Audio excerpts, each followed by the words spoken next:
Salve meninas e meninos, homens e mulheres, sejam bem-vindos a mais um curso sobre o feminismo e hoje nós finalmente chegamos à nossa última aula em que abordaremos o assunto sobre religião e feminismo. Esse é um assunto bastante espinhoso, mas que a gente vai tentar tratar aqui de uma maneira simples. Eu proponho que vocês pensem esse assunto de duas formas. Para as pessoas que são religiosas, acho que é interessante entender em que medida o feminismo pode penetrar nessas questões religiosas, até mesmo nas ciências religiosas, ou então, para quem não tem religião, para quem não segue nenhuma religião, apenas pela questão de compreensão de sociedade, já que a religião é uma instituição importante na nossa sociedade. Então aqui você pode compreender a questão dessas duas formas, ou levando para o lado religioso, até mesmo pensando de que maneira eu posso exercitar a minha fé e ainda assim ser feminista, ou ser feminista e ainda assim exercitar a minha fé, ou apenas por uma questão sociológica, de tentar compreender de que forma o feminismo, as ideias feministas podem impactar na religião e de que forma a religião também pode impactar no feminismo. Bora? Vamos dar início então a esse tema tão importante, que é a nossa última aula, sobre feminismo e religião. Então já aviso, aliás, já falei aqui que o tema é bastante espinhoso, que nós vamos encontrar vários percalços no caminho e que muitas feministas sequer ousam tratar desse tema. Muitas delas consideram que a religião ela se edificou sobre o patriarcado e não tem muito o que fazer. Mas aqui a gente toma um posicionamento um pouco diferente, já que a religião faz parte da vida das mulheres e deve continuar fazendo.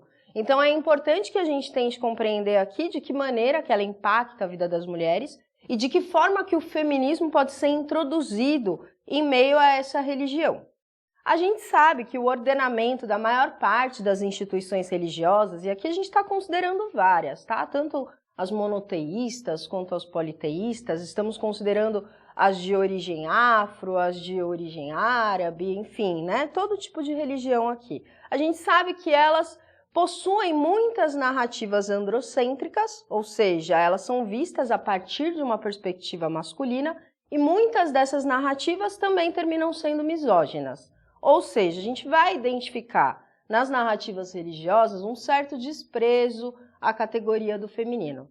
A gente sabe, né, que, por exemplo, no cristianismo ou no judaísmo, a gente tem o mito da Eva, que tem a mulher como fonte do pecado. Ou mais ainda, né, que se diz que a mulher é feita da costela de Adão, ou seja, identifica-se a mulher como um ser humano secundário. Claro que aí a gente também pode pensar, né, que essa narrativa traz a ideia também da costela como algo igual, né? Embora ela tome esse posicionamento androcêntrico de que a mulher é uma parte do homem, né? Então tudo começa com o homem. Essa parte do homem é localizada na costela. Isso quer dizer que ela não está acima, não está na cabeça, e não está abaixo, não está no pé.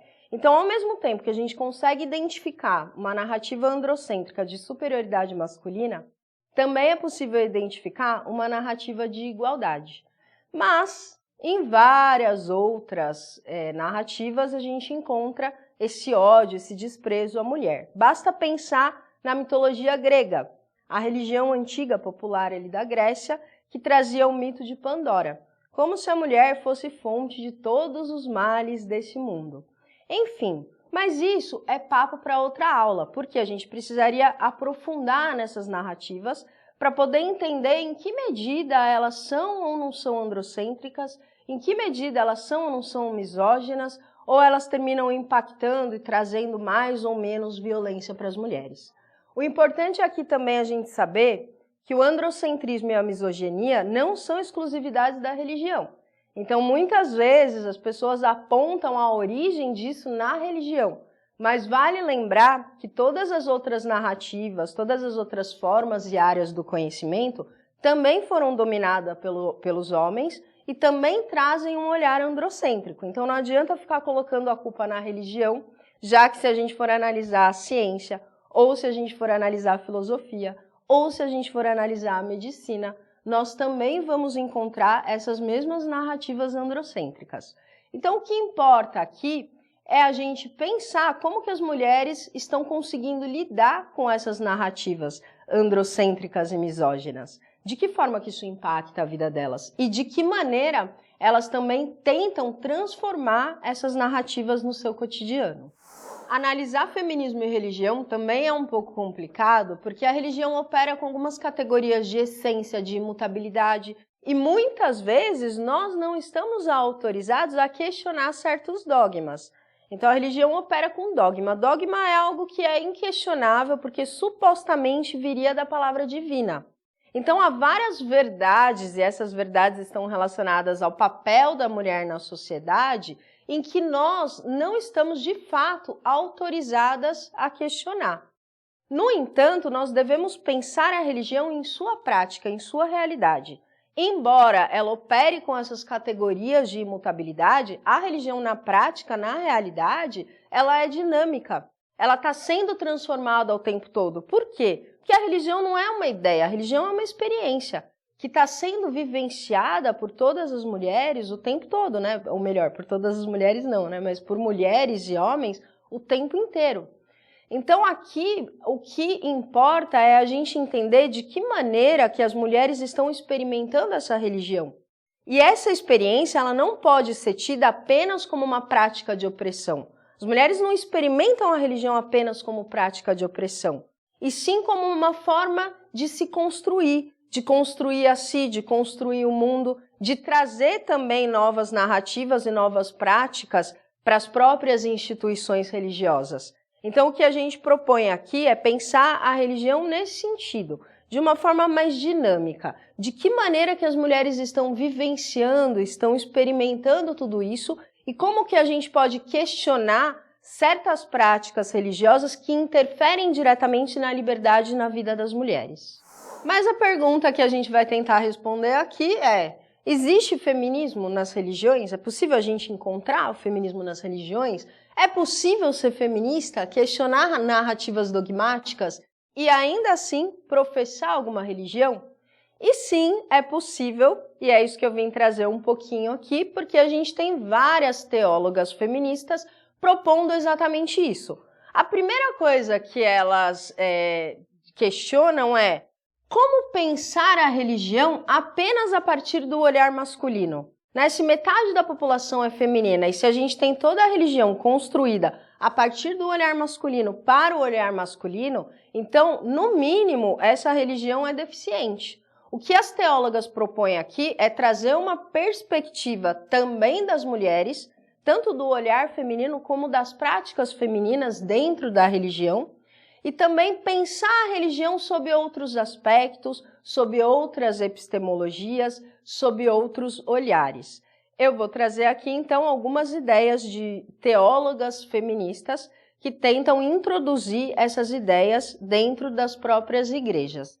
Vale lembrar que o feminismo ele já nasceu sob uma outra epistemologia. Se a gente pensar que o feminismo cresceu mesmo, né, no século XX, que as teorias feministas foram construídas no século XX, a gente consegue identificar aí um tipo de filosofia, um tipo de teoria que já aborda a própria ciência, o próprio conhecimento de uma forma um pouco diversa da anterior, daquela filosofia iluminista.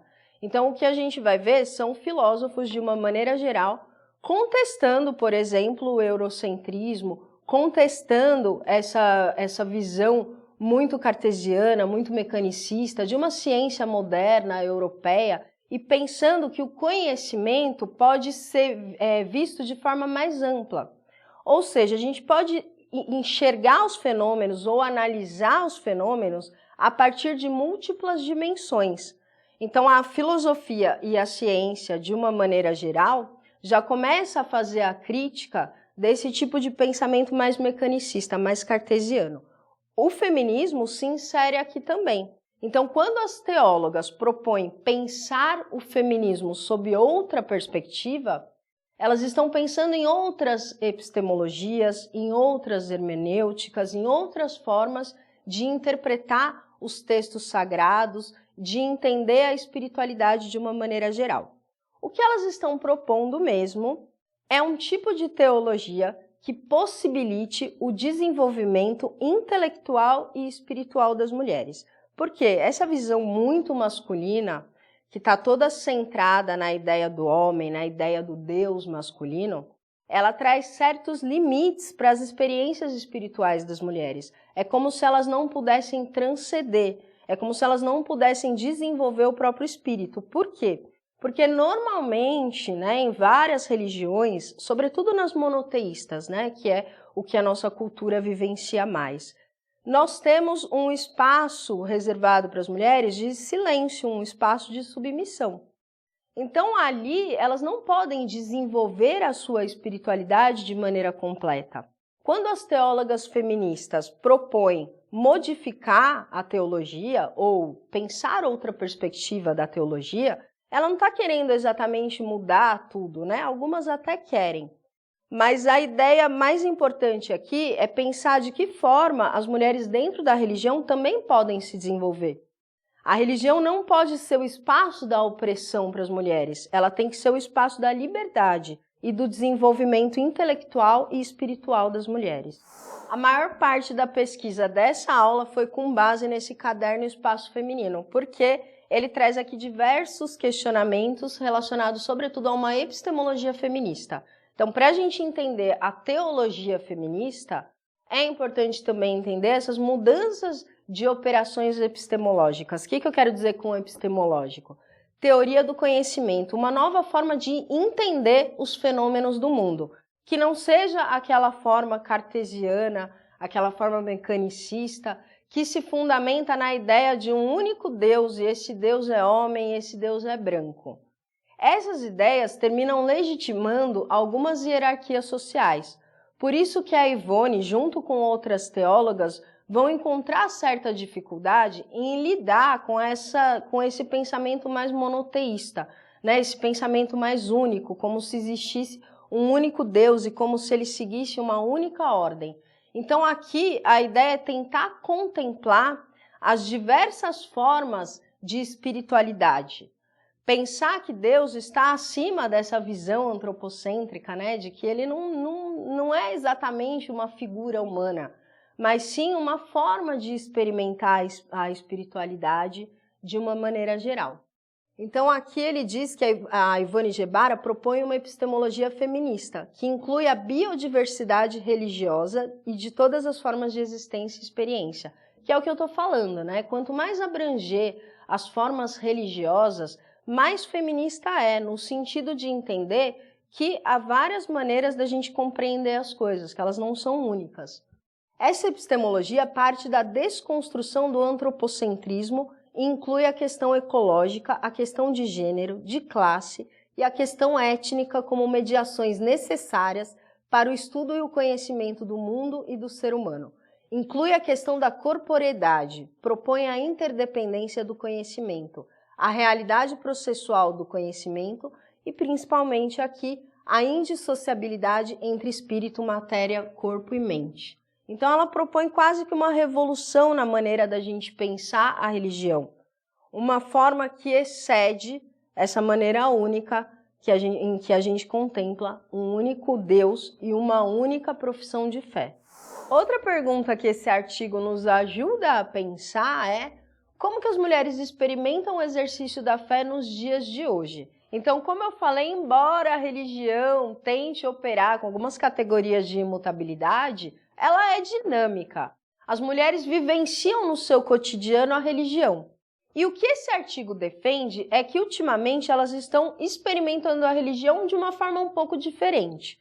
Por quê? Elas não estão, muitas delas, não estão seguindo uma única religião. Elas estão meio que compondo a sua própria religião a partir de várias religiões. Então, aí a gente já vê que o monoteísmo já está saindo um pouco de moda da experiência de muitas mulheres. Claro que ela não está abordando todas as mulheres, mas ela está mostrando um novo fenômeno que antes não acontecia. E que tem o protagonismo, sobretudo, das mulheres. Vale lembrar que também é protagonismo das mulheres seguir fielmente algumas religiões. E que agora elas mostram também esse contraponto. Algumas mulheres que ao mesmo tempo se colocam como umbandista, como espíritas, como católicas, às vezes até mesmo como evangélicas, e aí ao mesmo tempo elas também cultuam alguns santos do catolicismo. Então já é possível identificar algumas dessas experiências em muitas das mulheres. A Ivone Gebara, bem como outras teóricas, consideram que isso pode ser muito benéfico para as mulheres, porque trata-se de uma certa desobediência civil. A religião me serve. Então eu sigo a religião na medida em que ela me serve, na medida em que ela satisfaz as minhas necessidades e os meus desejos espirituais, sem eu precisar ser submissa a nenhum tipo específico de religião. A gente observa um grande aumento de algumas religiões, como por exemplo o candomblé, umbanda, né? Esses principalmente de origem afro. Mas a gente também pode perceber outras mulheres de outras religiões também seguindo mais ou menos essas ideias. O artigo também fala sobre um outro tipo de ruptura, e que é possível observar que algumas mulheres que não podem professar a sua fé ou exercer alguma liderança religiosa na própria igreja, essas mulheres vão fundar a sua própria igreja. Então também é importante a gente entender que está existindo esse tipo de ruptura.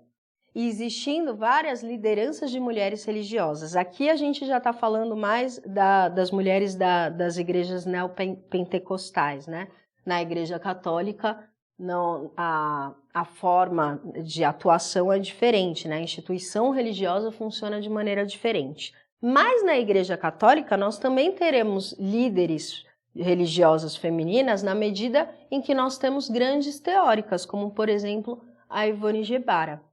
E na igreja neopentecostal nós teremos líderes femininas fundando igrejas e muitas vezes pensando essas igrejas a partir de outras práticas.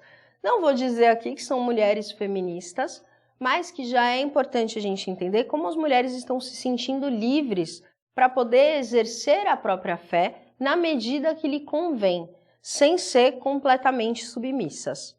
Claro que isso não ocorre com a maioria das mulheres, mas segundo a pesquisa aqui, já é possível identificar esse tipo de comportamento. Para a gente finalizar esse assunto, que ele é muito complexo, eu vou apresentar aqui algumas teólogas do feminismo. Então a ideia é que vocês se identifiquem com alguma e tentem compreender os estudos delas. Como eu já falei no início do vídeo, isso pode estar ou não relacionado ao exercício da fé que cada um de vocês aqui apresenta. Mas de uma maneira geral, eu acho que é interessante a gente entender como que é essa abordagem feminista da teologia. Apresento aqui primeiro então a Ivone Gebara, que é essa grande teóloga, que é bem conhecida no mundo inteiro, ela tem impactado bastante as religiões, a religião católica de uma maneira geral. Ela é freira, ela é feminista e ela é da Congregação das Irmãs de Nossa Senhora, que faz parte das Cônegas de Santo Agostinho. Ela é formada em filosofia e formada em ciências da religião também, na Bélgica. E ela teve uma atuação muito grande, principalmente em Recife. Então ela é bastante conhecida nesse meio. Na verdade, ela é conhecida tanto no meio do feminismo quanto no meio da teologia. Ela possui mais de 30 obras e todas recomendadíssimas, todas interessantes e que trazem essa nova abordagem. E a abordagem da Ivone é bastante revolucionária, ela tem uma postura mais revolucionária, entende que as mulheres não devem se submeter, as mulheres não devem aceitar esse pensamento dos homens que termina limitando a sua experiência religiosa, espiritual e intelectual. E ela meio que convida as mulheres a tomarem esse tipo de responsabilidade, a pensarem por si e a pensarem a religião e a espiritualidade a partir das suas próprias ideias e não a partir de uma ideia de obediência ao masculino. Aqui eu coloquei algumas das obras que ela tem, mas são inúmeras. Então ela tem a Trindade, Palavras sobre Coisas Velhas e Novas, que é uma perspectiva ecofeminista. Então, além da gente ver o pensamento religioso de uma maneira geral, também é possível a gente entender essa abordagem ecofeminista que ela traz e essa nova abordagem ética, né? Uma nova forma de se conduzir dentro da religião e que possibilite uma verdadeira transcendência, uma verdadeira espiritualidade. Quando eu falo verdadeira, é porque ela possibilita a liberdade. A gente não pode pensar em transcender o nosso espírito sem a liberdade. Não tem como ser verdadeira se não parte da gente. Então são essas propostas que ela vai colocar. Tem a teologia ecofeminista, ensaio para repensar o conhecimento e a religião. Mulheres de mobilidade escravas, mulheres do Nordeste, uma vida melhor e feminismo. Como eu falei, ela tem uma atuação principalmente em Recife, que também é bastante interessante. Tem a obra básica dela, que aí é recomendadíssimo para todos vocês, que é o que é Teologia Feminista. E por fim, tem uma outra obra interessante, que é Compartilhar os Pães e os Peixes, o cristianismo, a teologia e a teologia feminista, que aborda, sobretudo, essas práticas cristãs e como, de fato, as práticas cristãs condizem, sim, com o pensamento feminista. Para a Ivone, condizem muito mais com o pensamento feminista do que com o pensamento machista. Lembrando aqui que eu não estou querendo contrapor pensamento de homem ou de mulher. É que para ela o pensamento feminista é aquele que amplia, aquele que possibilita a libertação espiritual das mulheres. Vou trazer outra aqui também bastante conhecida e importante, que é a Nancy Cardoso Pereira, essa porque ela é pastora e teóloga metodista. Então eu trouxe a Gebara, que é mais do catolicismo, e aqui a Nancy, que é metodista. Lembrando que são várias, vou tentar colocar mais no material, mas a gente pode falar de teólogas de vários espectros religiosos, tá? Então não é só cristã que a gente tem. Temos metodistas, temos neopentecostais, enfim. Tem mulheres interessantes aí que abordam todas as formas de religião. A Nancy é pastora, ela é agente da Comissão Pastoral da Terra da região Sul-Rio e professora de Teologia e História da Universidade Severino Sombra. Aqui tem algumas dos trabalhos dela: Palavra se feita de carne, leitura feminista e crítica dos fundamentalismos. E a gente tem também uma carta dessa teóloga para a própria Ivone, que é Querida Ivone, Amorosas Cartas de Teologia e Feminismos, entre outras. Aí eu também trouxe uma outra aqui, também bastante conhecida, que é a Ivone Heimer. Ela é pastora ordenada da Igreja Evangélica de Confissão Luterana do Brasil e foi professora de teologia na Universidade Metodista do Rio de Janeiro. Ela também tem algumas pesquisas em andamento, estuda ciências da religião e cultura. Outra teóloga importante, pastora, que também traz uma nova epistemologia do feminismo, é a Odia Barros. Ela é professora de Novo Testamento e assessora do Centro de Estudos Bíblicos, da SEB. E aqui eu coloquei algumas das obras que ela traz, propondo essa nova perspectiva, essa nova epistemologia feminista. A primeira é Uma Hermenêutica Feminista e Simbólica do Pentecostes, uma leitura dos Atos 2.1.13 a partir da mulher. Uma hermenêutica popular e feminista na perspectiva da mulher nordestina. Então ela também traz aqui um relato de experiência das mulheres nordestinas, que nem a Gebara. Reimaginando a Trindade, então é repensar a Trindade a partir também dessa perspectiva feminista. Relações de gênero e igreja por uma eclésia não patriarcal e lendo a Bíblia a partir da perspectiva da mulher. Então, como a gente pode observar aqui no próprio título das obras dela, o que importa para ela é pensar a religião, mas sempre a partir de uma perspectiva da mulher. E para finalizar então a nossa aula, eu vou trazer aqui uma ONG muito importante do catolicismo, que é o Católicas pelo Direito de Decidir. Sim, são mulheres católicas, a gente tem grandes teólogas aqui também, que lutam pela descriminalização do aborto, considerando que a vida e a liberdade da mulher é sagrada. Aliás, muitas delas dizem que até mesmo na Bíblia, Maria foi consultada sobre se queria ou não ter um filho de Deus. Então, se até mesmo a mãe de Deus foi consultada na hora de ter um filho, por que as mulheres não podem decidir sobre o seu próprio corpo? Então, aqui elas tratam sobretudo de direitos reprodutivos e do direito fundamental ao próprio corpo. Coloquei aqui o site para vocês darem uma olhadinha e tentarem entender quais são os motivos, quais são as razões que essa ONG luta e por que elas consideram que o aborto, o direito ao aborto, o direito à saúde pública, inclusive o direito à saúde reprodutiva, está relacionado sim a uma ética cristã, aos preceitos do cristianismo. Então, coloquei aqui o site para vocês darem uma olhada e entenderem as motivações dessas mulheres. E sim, é possível a gente ter mulheres católicas lutando também por direitos que estão relacionados ao feminismo. Vou ficando por aqui, espero que vocês tenham compreendido. Essa aula foi mais para trazer algum pensamento para vocês mesmos investigarem, porque eu acho que é muito importante a gente pensar o feminismo e a religião. Finalmente, então, terminamos o nosso curso. Que bom que vocês chegaram até aqui. Espero que vocês tenham compreendido todas as aulas e que elas tenham, de alguma maneira, enriquecido a sua forma de pensar, o seu conhecimento sobre o feminismo e sobre as mulheres de uma maneira geral. Nós vimos, então, conceitos básicos do feminismo, que foi lá quando a gente começou. Depois a gente viu a importância e a conquista da luta das mulheres. Depois a gente deu uma navegada sobre as vertentes do feminismo, o que cada uma pensa, e depois, finalmente, a gente terminou com alguns temas que são fundamentais ao feminismo. O curso não acabou, o curso continua. Isso foi só para dar mais ou menos uma ideia de como funciona o pensamento feminista, mas eu sei que a partir de agora vocês vão cada vez mais investigar o pensamento feminista, para que, de alguma maneira, ele nos traga mais liberdade de pensamento de uma maneira geral. Agora sim, eu vou ficando por aqui. Qualquer coisa, vocês entrem em contato. Espero que vocês tenham gostado, que eu tenha ajudado de alguma maneira. Vou me despedindo. Beijos e até!